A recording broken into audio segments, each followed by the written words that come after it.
Welcome to episode 9 of Roleplay Geeks. This week we take a sidestep into Magic the Gathering.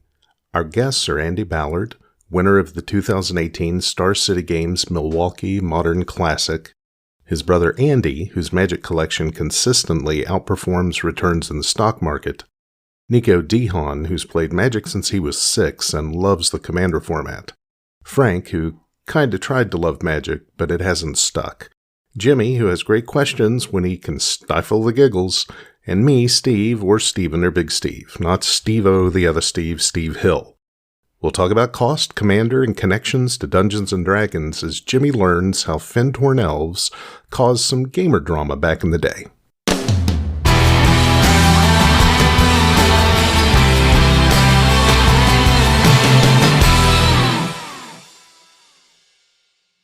Okay, everybody, welcome to Roleplay Geeks, and we're joined today by a few guests. We have Nico Dehan, which is somebody that I think almost all of us at the normal Roleplay Geeks headquarters have known for his entire life, more or less. We're also joined by Mark and Andy Ballard. I got that right? Yeah. Okay. And we're going to talk a little bit today about something that's a little different than our normal role-playing thing, which is Magic the Gathering. Now, Magic the Gathering on the surface, you would think, well, that's a different thing. It has nothing to do with role-playing. I think what we're going to try to do here is make the contention that's not entirely accurate. There's a little bit more connectivity there than you would think. So let me lay down just a little bit of history for anybody who's not aware of Magic the Gathering other than sort of distantly. Magic the Gathering is a collectible card game that came out in 1993 by a company called Wizards of the Coast. If you'll remember, Wizards of the Coast bought TSR in 1997, and they now own Dungeons & Dragons, which of course is the big granddaddy for all role-playing games in various guises. It doesn't seem outside the realm of possibility that the guys on the D&D side of the building and the guys on the Magic the Gathering side of the building, chat occasionally and make some connectivity there. Now, I'm going to be upfront. I've played Magic the Gathering enough to know that I suck at it and I hate it.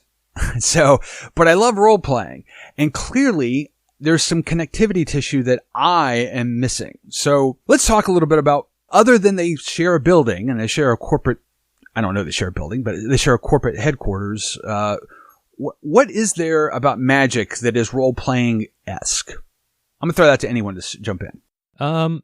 I'll jump in on it. I think more recently, maybe not like so-called, within the past 10 years or so, it's really taken off with certain formats, especially like Commander, because whereas it was somewhat lore-based and more strategy-based before, in my opinion, Commander's really brought to the forefront a little bit more of a storytelling part of the game where you can really build with certain themes. It's less on the competitive side, but I do feel like certain formats lean more towards a role-playing aspect than others have before. So let's talk about formats for half a second here, because if you're not familiar with Magic the Gathering, this notion of formats is a little unusual. In, a Dungeons & Dragons or something like that, we have some house rules that may change the rules, but the rules are the rules. Mm-hmm. So what do formats really mean in Magic the Gathering? So formats, and I'll jump in real quick, then I'll kick it to the Ballards, because I know that they have a lot of good stuff to say about it too. Formats, so your question was kind of what they are and what they mean to Magic? What's that really mean? If you're not familiar with Magic, that's a weird term. Traditionally, it was the way it was made was actually a 40-card format where you have 40 cards in your deck. You can have up to 4 copies of anything, and then quickly change to 60 cards. And that's how most competitive play goes. Is a 60-card format with a 15-card sideboard. And the Ballards, please correct me on any of this that I'm wrong on. With 4 copies you're good. of any particular card. And then you have more of a newer format. And these are all just different ways to play, essentially. And it's more of a casual format. There is a competitive scene, and that's what I was talking about with Commander. Commander is a singleton format where you have exactly 100 cards in your deck, and you can only have 1 copy of everything beside basic lands. So really, it's different ways to play, more or less. The big thing is how many, what card pool you're allowed to select your cards. Yes. That is the big thing with formats.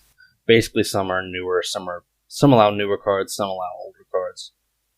That's basically the key difference between them. But you're right, all competitive formats are generally 60-card decks, 4 of each card, and the rules stay consistent throughout any format. Correct. And there's different ban lists between formats too. I'll throw that in there. But Right. other than that, the rules stay the same. Just the cards that you use and how you use them changes a bit.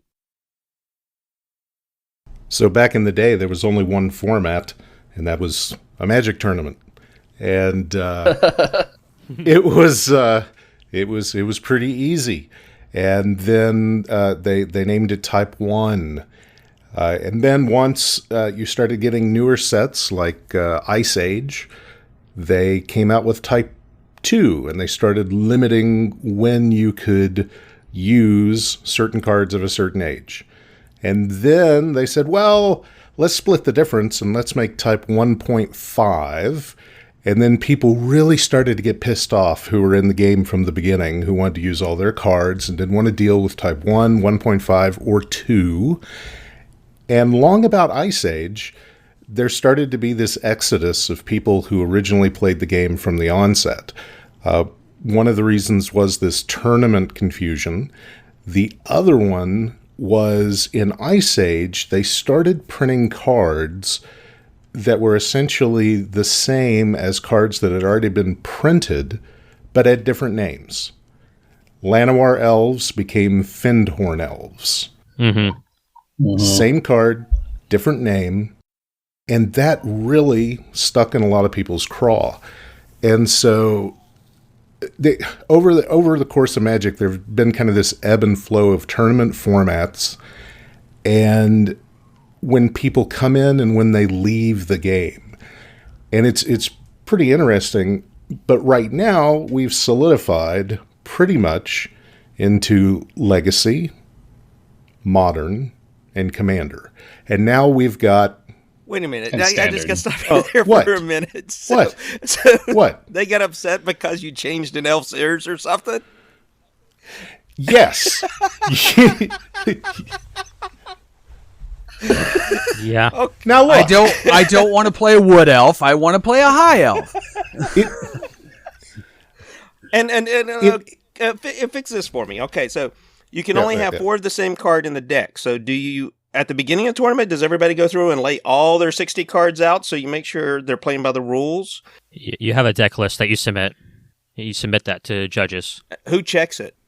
A significant portion of judges, they check, 1% per round or something like that of people? The idea is throughout the tournament, you'll check 10% of the people, and then, if you get into the top 8, they'll check everybody in the top 8. Okay, so you've introduced a word here that I think is a little bit different than the way we think about role-playing games, which is competitive.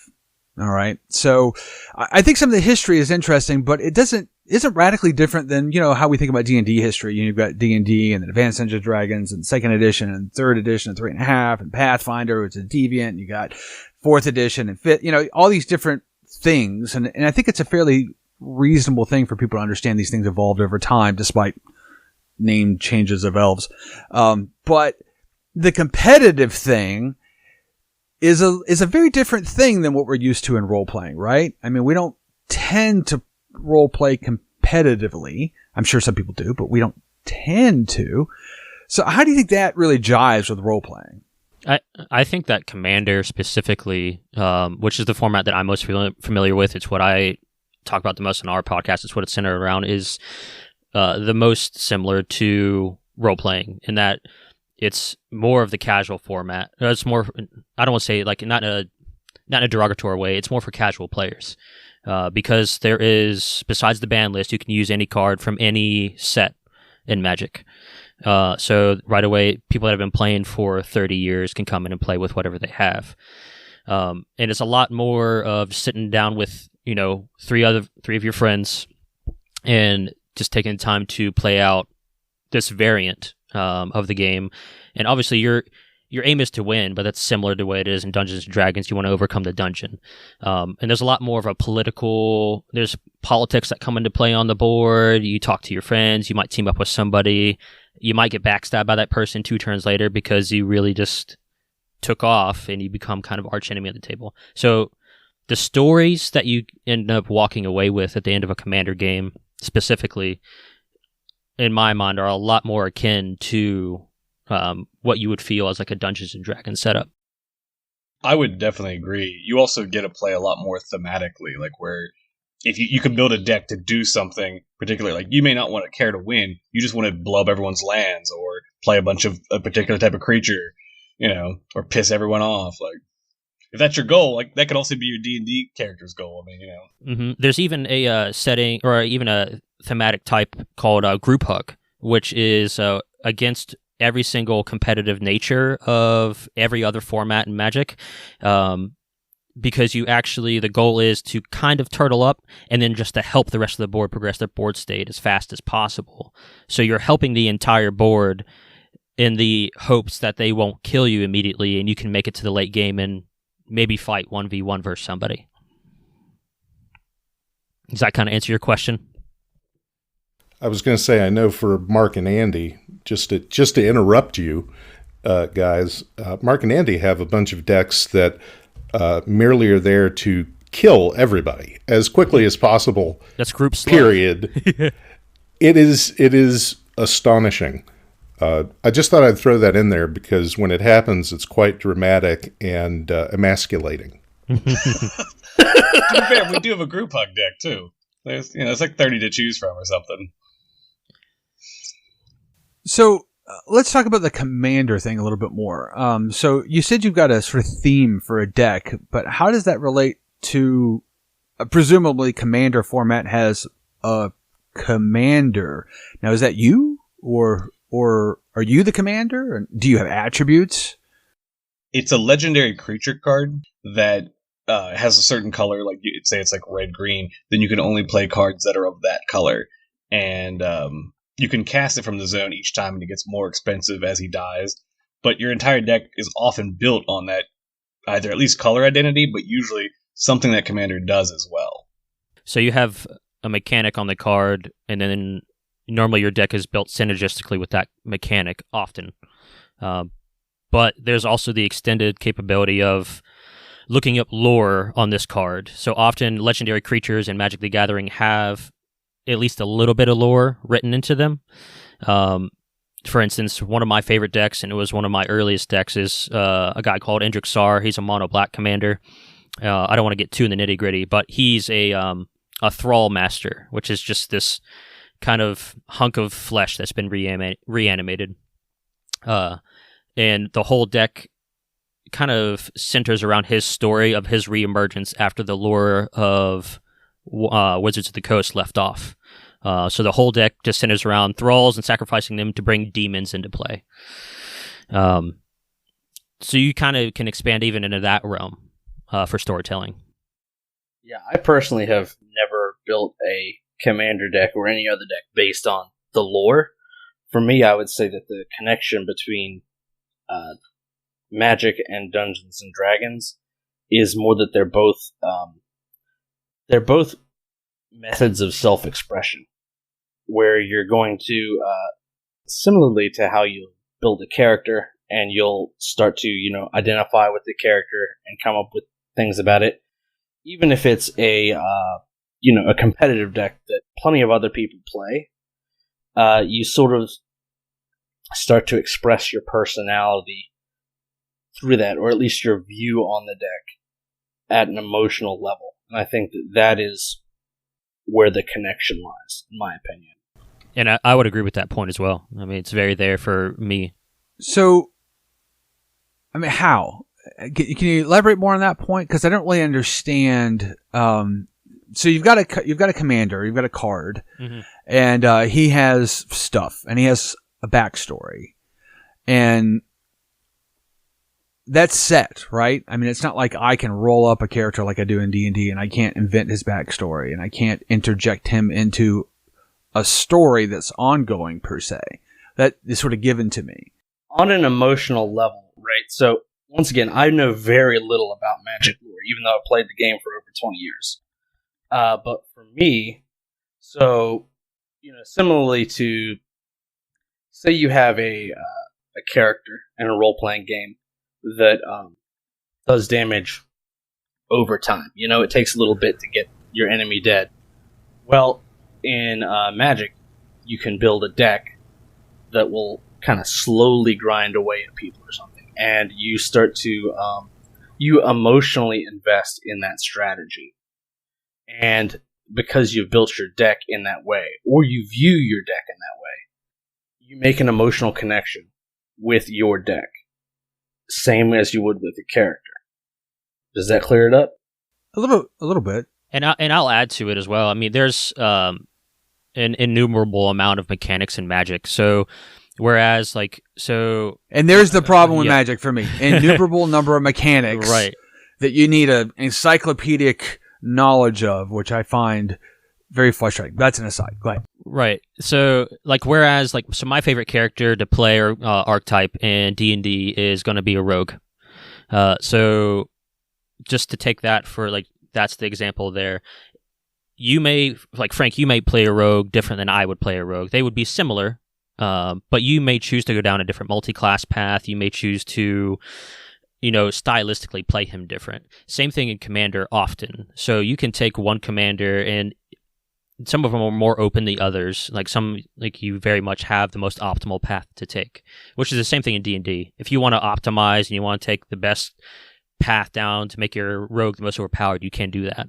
But there's this flexibility that lies in Commander specifically, where you have 99 cards of close to 22,000 cards to put in that deck and make work together in a way that not only effectively progresses a board state, helps you win the game, but also kind of tells a thematic story of the deck. And most often people are trying to have that, at least on a mechanic level, and sometimes to a lore level, but at least on a mechanic level, they're trying to have a synergistic style of play that if I were to sit down and play the same deck as you, it might be different in how it operates completely.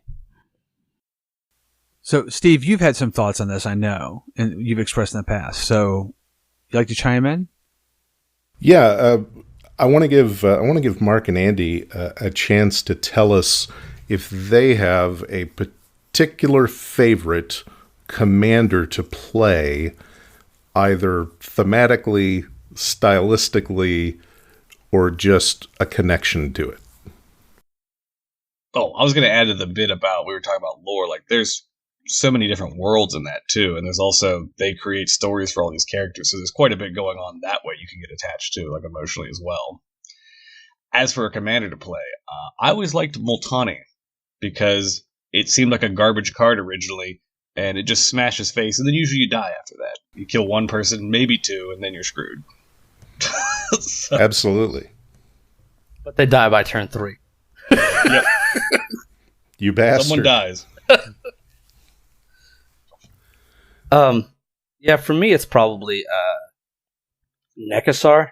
Just I intentionally built Nekasar as a glass cannon, basically like Steve was saying, just to kill everybody absolutely as quickly as possible, and just a really direct route. For those who don't know, Nekasar is a red, black, and blue commander who does damage to you based on cards you draw, and enables you to draw an extra card each turn, everybody on the table.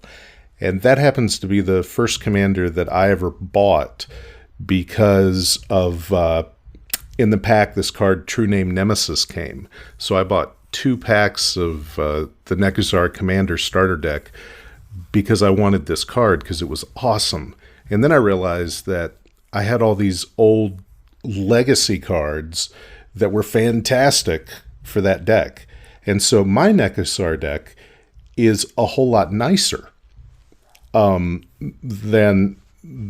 Mark's. It does not kill nearly as fast and is a little more benevolent. I don't think we've ever played both of those in the same game, though. I think it'd be miserable. Yeah, it could be absolutely miserable. So I have a question. Having not played since the early days, back when I really enjoyed sentence diagramming. So shut up. Steve and I talked about that a little bit.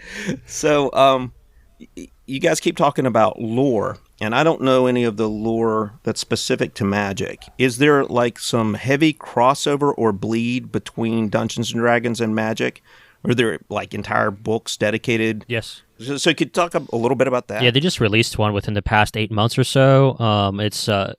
So in Magic, to give you a very brief overlay of how the worlds work, which I think Mark touched on earlier, Mark or Andy, they're like every plane, like quote plane, is a different world or a different dimension in Magic the Gathering, and there's an infinite number of those, but there is a finite number of them in what's been defined so far. And one of the most popular ones is called Ravnica, and this is a sprawling city-wide plane, and the city changes throughout this plane into like a little bit more desert themed, a little bit more big city themed, more forest themed, where there's a little bit more natural growth in there. And on this plane, there's a lot of, this will be a familiar term for you, guilds. And these guilds, there you go. These guilds are different color pairings in Magic, because each color in Magic does mechanically generally something different. And they actually released a Ravnica book recently for D&D play. And it's in my mind, one of the more perfect planes to actually cross over into D&D, because you have these different thematic guilds, like one's blue and black, which is more of like an evil guild. They're like the rogue type people. There's like the naturalist, tree hugger people. There's the people that just want to smash face and just, totally smash everything. And you get those different themes, I think, play well into D&D.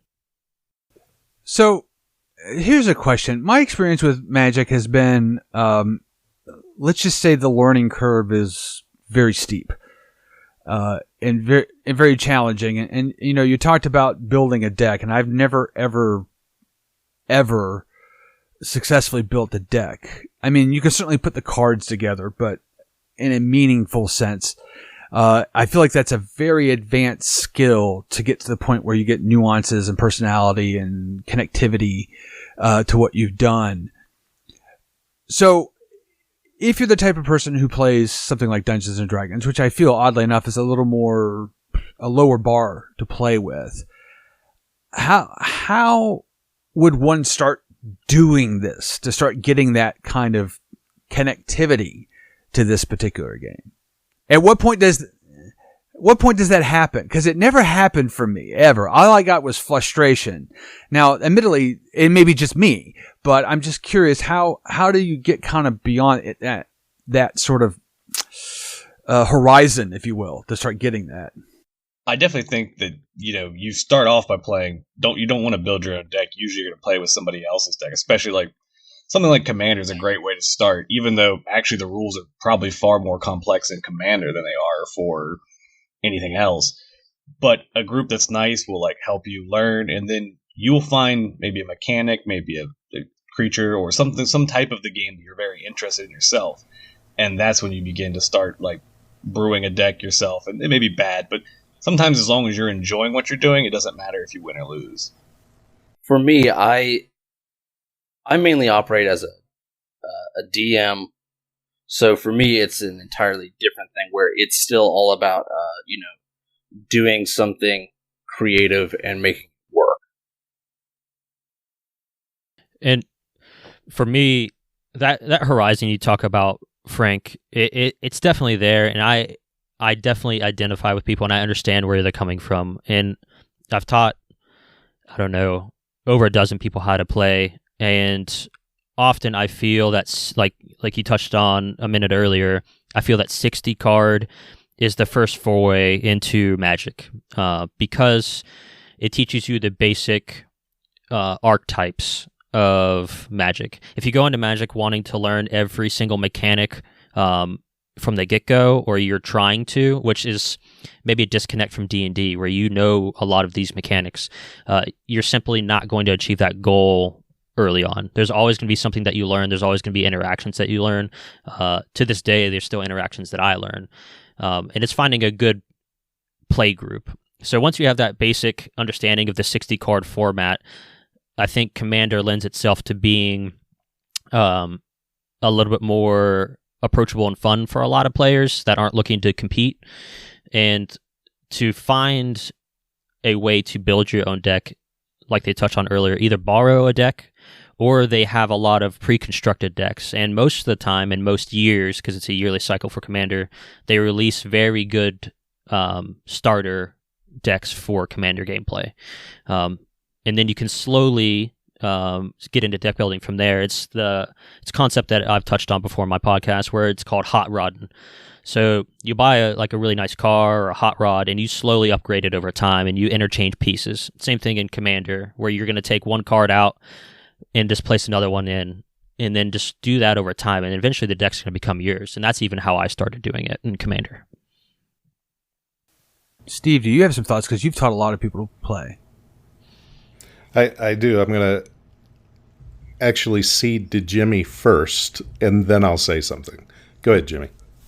Well, I think I'll be taking us a little bit off the beaten path. So, just a little bit. Well then, shut up. You go ahead. Yeah. Okay. Good. Okay. So, especially, I'm thinking about Frank's experience, and I'm thinking that so Nico, Mark, Andy, all of you played Magic before Dungeons and Dragons, right? Yeah. Yes. I started playing when I was 6. Yes. So yeah. Okay. Oh, Jimmy wants to say something. Okay. Okay, I'm not going to take us off the beaten path. I think you're going to tackle some of the same issues because Frank and I both have. I don't know that they're similar. Yeah, they're similar experiences. So I started playing Magic back in the early days, just right after it got started. Mm-hmm. Actually, and I'm pretty sure that the first time I played Magic was with Nico when he was about 6, and with you. Yeah, and I remember watching you guys play with Mom and Dad. So that was during third edition days. Yep. Right, back in Gaithersburg. Yep. So, my biggest problem with it back in those days, like I was talking with Steven about it, was I felt like I was doing sentence diagramming with the other players because you would read the instructions on the card, what that card did, and then you would have arguments about what that card could or could not do. So what I'm curious about, and maybe Steven and the other guys can tackle this one. In those days, there was not a lot of official rulings about what a card could or could not do. And even if there was, I mean, that was in the dark ages when some people didn't have access to the internet except for, using something like Gopher. So I was just wondering if, I imagine that's improved quite a bit. So those kinds of barriers that I had personally probably aren't there anymore, right? Ooh. Go ahead, Steve. I have... No, go ahead. So it's a double-edged sword to your question. One side's nicer of the sword. Yes, I tell people when I first start teaching them, Magic's an incredibly wordy game. But you do have resources to understand things way more than you did back then. There's even like a judge's chat nowadays where you can go online and quickly get an answer to a rules interaction from a sanctioned judge. And then in a multiplayer table setting, we might sit there for a couple minutes taking a break looking up this rules interaction, but we know definitively after that no, this is how it works, and then it kind of sets the precedence. And as you encounter more of those things, similar interactions will fall underneath of that understanding. So yes and no. So that is better because back in the day we just had Webster's. Yeah. Yep. Yeah, it's better than Webster's. So Andy and Mark have a lot of experience with rules. Well, yes, Frank. Before we go there, you never actually answered my question, which is no, I didn't. I know, and I'd like to, before we get off on this tangent of how to interpret rules and all this sort of things, I really do want to hear your thoughts on how do you get people into it. So as we've demonstrated with you, it's extremely hard for someone coming into it, especially after they have dedicated cycles in their life to other things. I think it's far easier for someone under the age of 30 to pick up Magic and learn it than it is for somebody over the age of 30, or at least someone who has more free time or more brain cells left. But it's difficult, and a lot of times, like when I used to teach people how to play, I had a standard deck format that I'd have them all start with. And that was 20 land, 20 spells, 20 creatures, 1 color. And that's it. And they would have 4 each of every card that was available in the deck. So it limited the number of cards that they had to learn to 10 plus 1 land. And that's it. And the biggest thing that people had to learn with those cards was the word that I hate to use, and that's synergy. And so Magic has become all about synergy. And sorry, I hate that. Diagramming statistically, I wasn't saying synergy. Yeah, statistically, I didn't think you would say that word. No, in all probability, that wouldn't happen. That is. Oh God, let's just stop. I hate statistics so much. English major. I make mistakes. Okay, I make mistakes.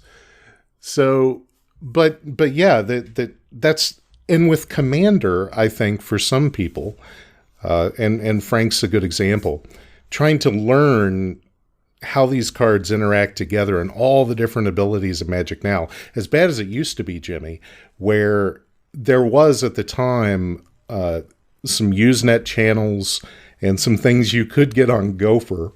Pardon me just a second, I have to cough. That were errata for the game.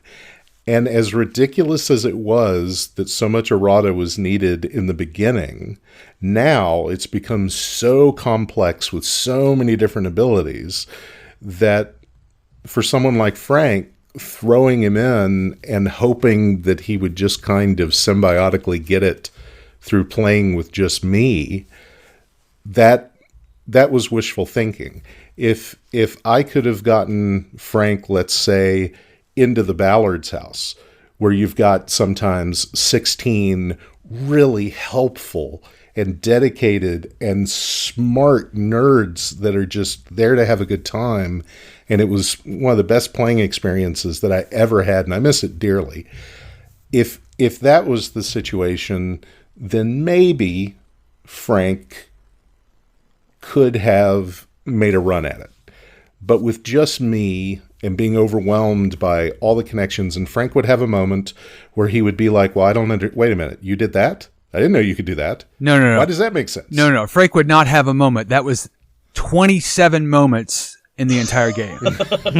Every game I ever played, it was like, wait, what? And then I would say, okay, I would feel clever. I would go, okay, I'm looking at the cards in my hand. I'm going, all right, I've got this and this. So it means if I did that and I did this, I'll do this and then that. And you would go, well, no, that doesn't work. And here's why. And I go, okay. And that's was the very frustrating thing for me, is because at no point could I ever take a step and feel like, oh, I did something. I felt very frustrated at literally every turn. And then, well, I don't want to go, I'm going a bit too far down the knocking it rabbit path. I don't want to do that, but no, that's okay, because it's valid. But it made it very challenging for me to make a connection. I don't think that I would agree with you that you have to be under 30 at all. I think that you have to be a certain type of person who enjoys playing games a certain way. And that's age dependent. I would expand on that to say, like, I try to set a lot of expectations when I teach somebody new. And one of the biggest expectations, especially if you, like for you, Frank, I would say, like, you're looking at, like, and having taught somebody very recently for Commander, they came in as a very new player. They learned Magic on Commander, which is more difficult, in my opinion. I set the expectation, and we all did, with, hey, we'll work with you, we'll let you take things back, but you're looking at least, probably about a year before you really, like, start to feel super comfortable and to, like, start, making big plays and stuff like that. But until then, like, you will still have fun, but it's like it depends on your group and how forgiving they are to you, which I think is very important. That's a whole nother discussion. But the expectations that you got to have early for learning this game, this is like what you said, for any age, you're looking at, it is like a little bit of a time investment and lots of repetitive games to be able to get that basic grasp of the game underneath of you. Yeah, I have a quick, just a quick aside if I can remember what I was thinking about just now. So one of the preconceived notions, and I'm getting a sense here that I'm completely wrong about this.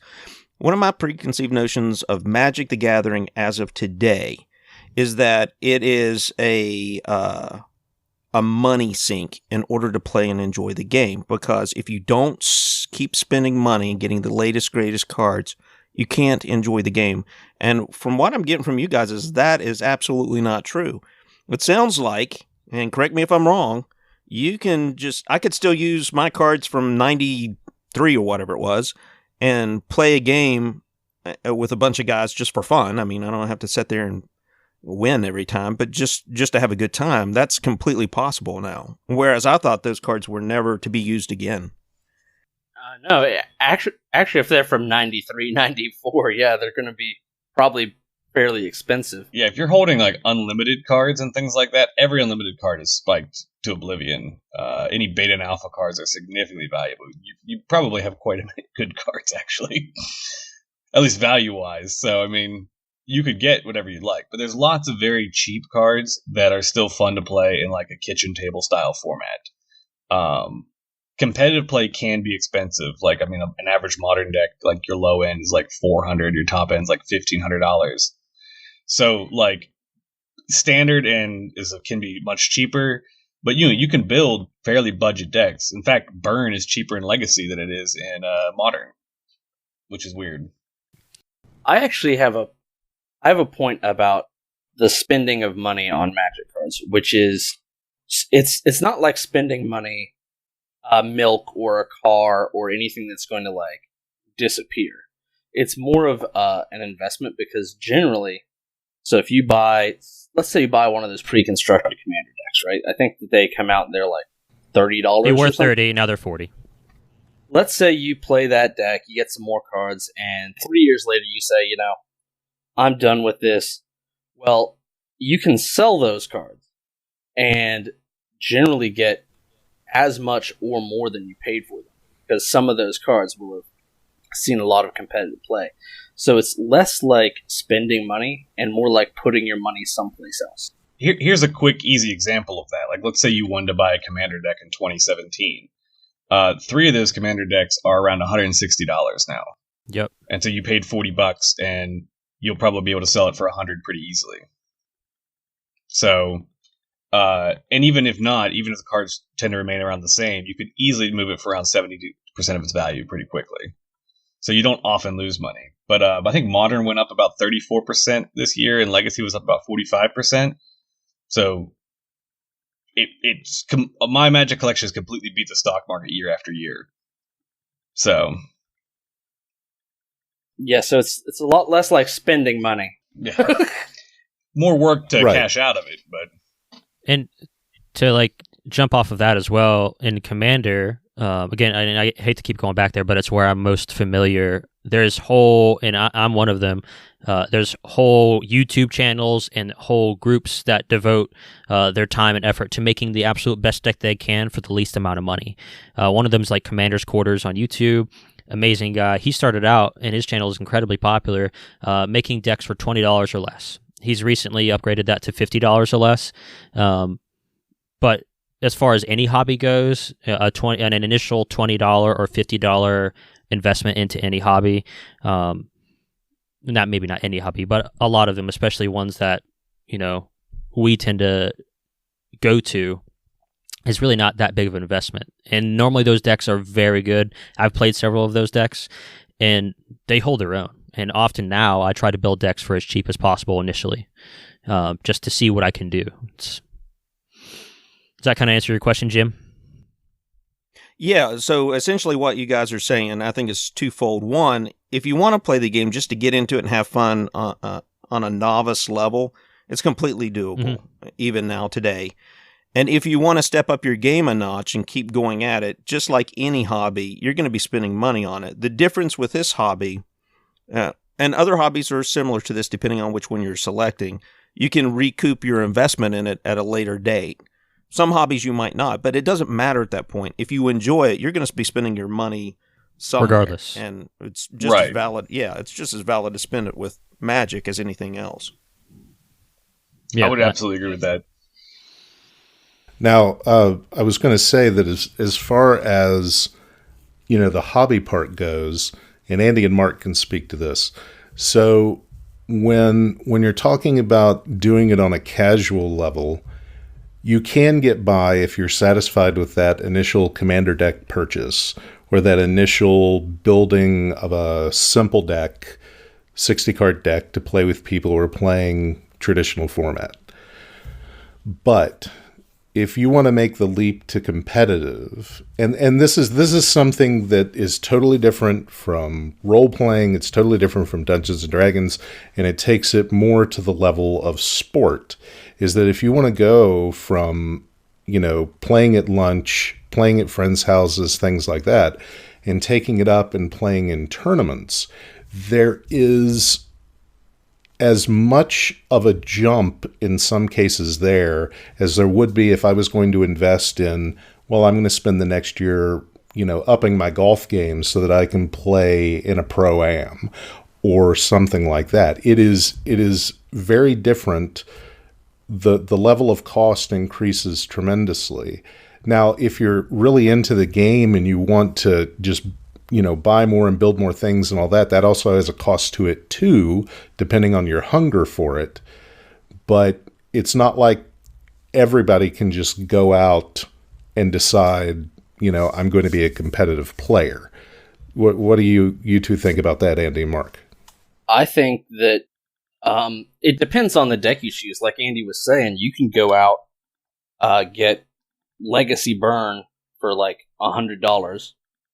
And that is a fine legacy deck that you will win plenty of games playing that. In a format where the average deck cost is $3,000. Right. Right, but you still have travel, you still have tournament entry fees, you still have the time dedicated to practice and learn the deck. Absolutely. Right, yeah, if you want to try and get good something, you're going to have to put in some time and effort. You're right. So I can't just go out, I got $2,000 in my pocket, go grab a deck and kick ass, is what you're saying. Not usually. You could get lucky, but generally no. But also if you do want to play competitively, you don't want to drop that much on a deck. Oftentimes, since you're playing Magic, if you're playing with somebody who's been playing for a while, like let's say you just joined a group, if you wanted to buy a deck, or not buy a deck, borrow a deck, we would certainly let you borrow a deck for a tournament. We've got plenty of cards, like it wouldn't be an issue. So you can get that experience with a deck and see if you even like that deck, before you would ever really commit to buying anything of that nature or expense. So that's kind of interesting. How do you go about learning about decks? So I know they have colors, and then there's 4 colors and then no colors and things like that. And, wouldn't you have to play an awful lot to figure out, you said, see if you like that deck. I mean, what would be my evaluation criteria for like? How do I know it's that deck and that color that interests me as opposed to something else? There's like a certain play style to lots of decks. Some are aggressive, some are controlling, like you're just countering people's spells and establishing one threat on the board. There's a variety of different ways to play, and if you have someone you can borrow decks from, you can check that. Or if you just see other people's deck, you can watch games and be like, oh, I like the way that plays out. And there's also tons of data online and games to watch online to see decks and how they've done, how they've performed. You can watch a streamer and be like, oh, that's a fun deck. So there's a lot of ways to experience it without putting money down.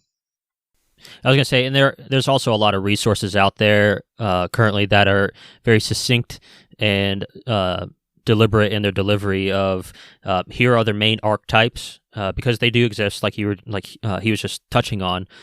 Here are the basic archetypes. Here's what you can expect to get out of them, and here's the kind of decks to play with those.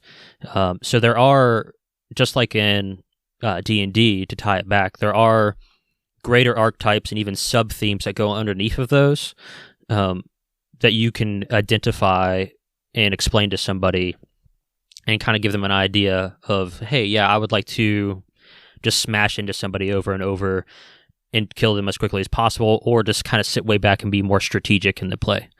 And some of those are better, in my opinion, for beginners than others. But it just depends on what you want to go after. So we've been chatting for quite a while now here, and obviously Magic is a huge game that has a lot of dimensions to it. We could probably talk for another 5 hours and not get through a tenth of it. But do you have any last thoughts about the stuff we've been talking about as to, the connectivity between role-playing games and Magic? I'm going to go around the table. So let's start with Steve, because he hates being first. I hate you so much. God, that's not, it's never fair. It's never fair to ask me anything anyway. But, you suck so much. So yeah, there's the connection between Dungeons & Dragons and Magic for no other reason than the fact that Wizards of the Coast got so big that they bought TSR. And then, of course, they got absorbed by Hasbro, right?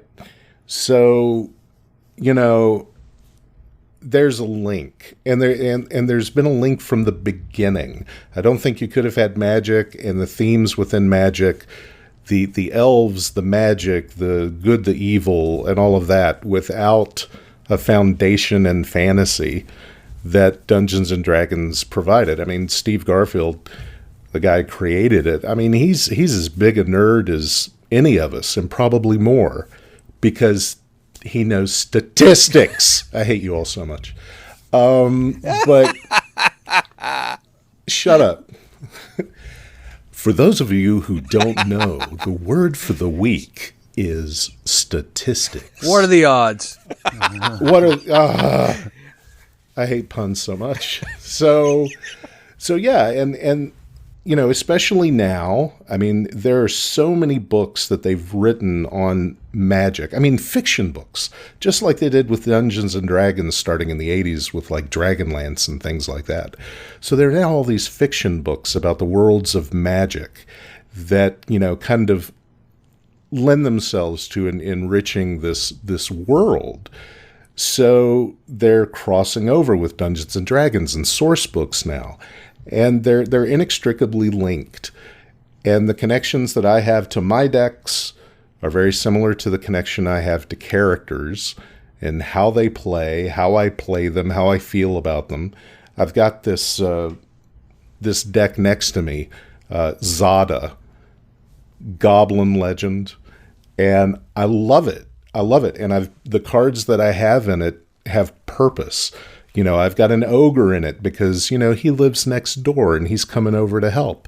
And then I've got an ex-husband in there who just happens to, have to come along because he's obligated. And I've got children and I've got all this stuff built up around this card. And I love it. So it gives me a similar feeling to my favorite characters. And I'll stop talking. How about Mark? That's wild. No, I've never had a connection like that to a deck. For me, they aren't all that connected. I do really love both of them. For me, the biggest connection would be how I learned about them, which was both of them were accused of being satanic, and that was how I heard about both of them. They'd be like, "Oh, there's these kids and they're casting spells and there's pentagrams and demons and stuff," and I was like, well, I could get into that. So I got Magic. Sign me up. And with D&D, same thing. They're like, oh man, there's these kids and they're dedicating their life to this game. There's like, they like lose touch with reality, and I was like, I want to lose touch with reality. That's like the whole point of living. So I got into both of them, sort of by hearing about them that way. So Magic is a different kind of gateway drug. Yeah. Cardboard crack. Or it's the drug at the end of the gateway, right? After you've crossed through it and ran a couple All of roads miles. lead to Magic. Okay, how about you, Andy? A lot of both of the games, the thing that they relate to most is that my brother introduced me to both of them, and that was actually more of anything. It's always been like a way to keep touch with him. As far as everything else, I think we covered a lot, like with the lore and just where you can find a connection to something and enjoy it. Because that's what you enjoy about D&D. It's not just like the actual mechanics; it's whatever gets you attached to it. I mean, I don't think D&D, like you said, is competitive enough to consider them both something on that level, like that they would be interesting on or connected on. And Nico. So I want to pull back on it a little bit farther, even to make the similarity tie between the two, and I'll try to keep it to 60 seconds and be brief. But again, one of the biggest aspects of Commander, especially that specific format, is the group interactions, community interactions, and how you come together to play this game together and really just have this dynamic experience every time you play, which is hard to get among any other board games, and I think is one of the sole cool things about D&D and Magic, where you have this dynamic experience almost every time. That community aspect, I think, is probably one of the most important, what draws me back into it, and that dynamic feel, which is why I'm such a fan of Commander. I've taken lots of breaks from Magic, come back to it several times, and so have my friends, and I don't think our group's ever been stronger playing Magic and stayed with it longer than we have playing Commander. So, if for nothing else, it's just a fun group experience to get together and play if you're looking for that dynamic feel. And yeah, that's it. Thank you for listening to this episode of Roleplay Geeks. We appreciate you spending some of your time with us. Please take a moment and leave us a review wherever you listen. We're on Buzzsprout and just about any podcast service you can imagine. You can follow us on Facebook, Instagram, YouTube. All episodes are available through our website at roleplaygeeks.com, and we're finally taking to Twitter at GeeksRoleplay. If you have an idea for a topic, let us know. Stay safe, take care of each other, and keep gaming.